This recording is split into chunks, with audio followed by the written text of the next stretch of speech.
Hello mga ka-pretty, it's 4:30 a.m. in the morning at nakikita yun naman ang barko ng Tugo, it's MV Maligaya and we are here at North Harbor Pier 4 with my husband kasi uuwi kami ng Jensen and ang daming pasahero, nakikita yun naman. Then ang lalaki ng mga maleta nila kasi pag hindi kayo kukuha ng porter is kayo mismo ang magdadala ng mga maleta ninyo paakyat sa napakataas na stairs ng barkong ito. And see,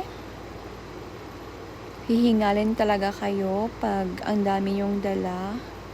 Then yun, yung husband ko is may dalawang dala lang siya kasi yung mga bagahe namin is kumuha kami ng porter.